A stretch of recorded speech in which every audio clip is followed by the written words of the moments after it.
I've made my decision. I'll marry the Sinclair heir, the one in a coma. Ariana Reeves leaned against the doorframe, a sardonic smile curving her blood-red lips. Her father Frederick Reeves nearly dropped his Cuban cigar onto the priceless Persian rug, jerking upright in his leather chair as the wrinkles around his eyes smoothed in surprise. Ari, you finally come around? That's wonderful. The Sinclairs have been pushing for this to happen within the next 2 weeks. What kind of wedding dress would you like? I'll have something custom made dash. Is that all? Ariana cut him off with a cold laugh. I'm stepping in for your precious bastard daughter, and you're not even going to show some appreciation? The temperature in the room seemed to plummet. Her father's expression darkened. Watch your tone. Mia is your sister. Half-sister, Ariana corrected, her eyes glittering like ice. She's the product of your affair. I'll never acknowledge her as family. A vein pulsed visibly at her father's temple, but he swallowed whatever rage was building and took deep breath, ash from his cigar drifting to the floor. What do you want? He asked flatly. $100 million, she replied without hesitation. And once I'm married, I want you to reassign Dominic Reed to protect your precious Mia instead of me. Her father's expression froze. Have you lost your mind? $100 million would drain nearly all my liquid assets. And Dominic, isn't he your favorite bodyguard? You used to throw tantrums about marrying him, and now you're willing to give him up? Yes or no? Ariana asked impatiently, already turning to leave. Fine. Her father slammed his hand on the desk, rising to his feet. The day you marry into the Sinclair family, both matters will be handled. He didn't bother to examine her demands too closely. His only concern was finalizing the arrangement as quickly as possible. Years ago, when the Sinclair heir had been at the height of his power and influence, Frederick had eagerly arranged the engagement,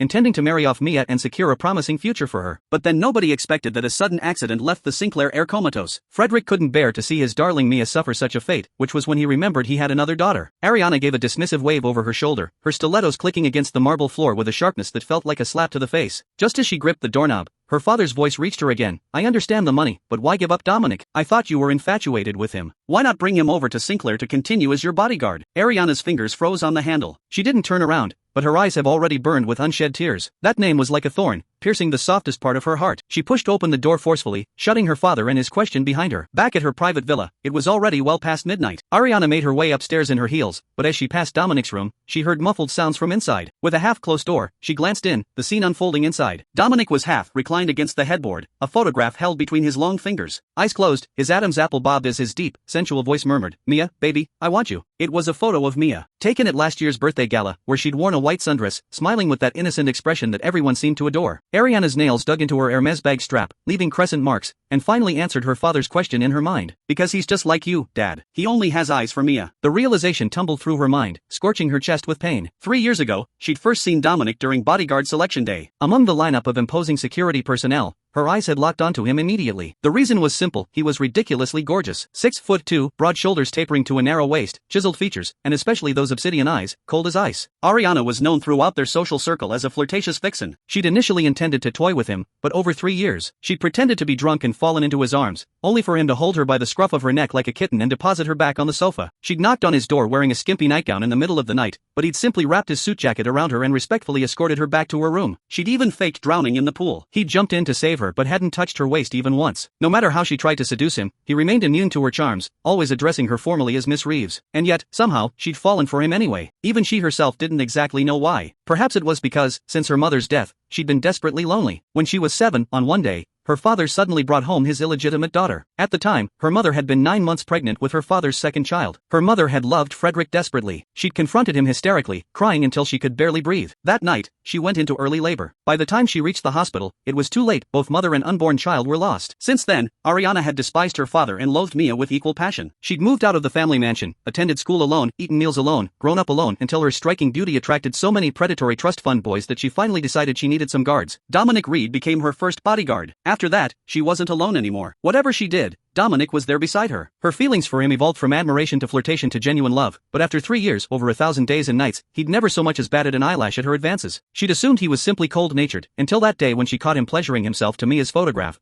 and then overheard his subsequent phone conversation. Dom, how long are you going to keep playing this bodyguard game? You're the freaking heir to the North Shore fortune. You could have any woman you want. If you've got a thing for Mia Reeves, why not just take what you want? Why are you playing this virginal act, being her sister's bodyguard just to catch glimpses of her? Dominic's expression remained impassive. I've done my research. Mia's illegitimate. She's had a difficult childhood and lacks security. Pursuing her too aggressively would frighten her off. I'm taking it slow. So what about the infamous Miss Reeves constantly throwing herself at you? I'd have thought you might have been tempted by now. After all, She's practically the crown jewel of the North Shore scene. There's a line of me from here to Paris who'd kill to date her. Dominic seemed to smile slightly, but what him said in the next sent Ariana directly plummeting into an icy abyss. Is that so? Not interested. She doesn't compare to even a single strand of Mia's hair. Each word had been like a knife, stabbing into Ariana's heart. In that moment, she fell out of love with him completely. Whatever was happening in his room continued for what seemed like an eternity. But for some reason, tonight Dominic still wasn't finding his release. Watching this, she twisted her lips into a cold smile and abruptly pushed open the door. Midnight Lounge was notorious for these bloody spectacles and betting pools, but she'd always found them distasteful. As she turned to leave, the cage emitted an ominous creaking sound click. The latch had come loose. Disaster unfolded in seconds. The larger mastiff rammed the cage door open and lunged directly toward the nearest crowd. Amid the screams, Ariana watched as Dominic, without a moment's hesitation, turned and instinctively rushed to Mia, enveloping her in his arms and pushing her toward the safety exit. Meanwhile, Ariana stood closest to the mastiff, close enough to see saliva hanging from its massive fangs.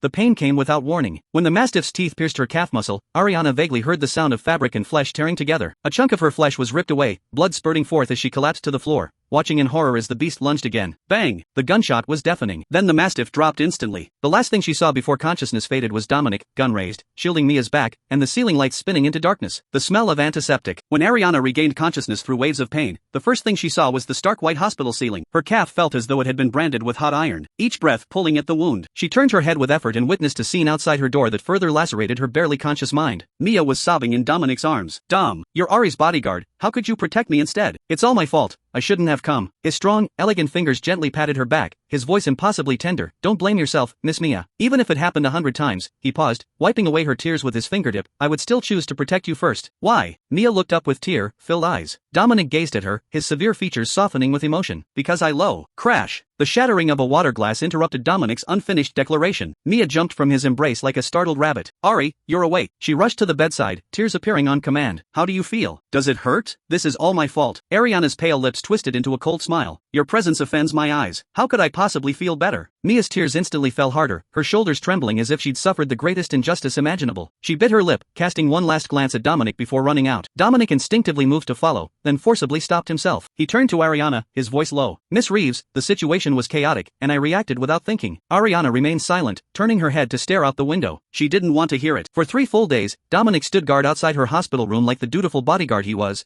but she never spoke another word to him, until the day she was discharged. Walking on her still, healing leg, Ariana went straight to the study. She pulled open a mahogany drawer and removed a gleaming black leather whip. This was the Reeves family's traditional instrument of discipline. One lash could split skin to the bone. Tell Dominic to come here, she instructed the housekeeper. When Dominic entered the room, Ariana was methodically polishing the whip. Sunlight streamed through the floor, to ceiling windows, casting shadows beneath her eyelashes. Dominic Reed, you are my bodyguard, yet you failed to protect me, she said, meeting his eyes. I'm going to punish you. Any objections? Dominic stood motionless, his pupils contracting almost imperceptibly. Ariana caught it clearly. This North Shore heir probably never imagined that one day someone would dare discipline him like a servant. Of course he was the legendary Dominic Reed, heir to an empire. People normally fell over themselves. Please him, who would dare touch him? Yet now, she intended to whip him? Ariana watched his expression, suddenly laughing. He was hesitating. He could easily walk away, resign, leave, but instead, he was hesitating? All for Mia? To stay close to her, to maintain proximity to Mia? Her eyes burned with unshed tears, almost laughing through them. Dominic gritted his teeth and finally answered quietly, no objections. In that moment, Ariana's heart contracted painfully. She gripped the whip tighter and raised her arm. No,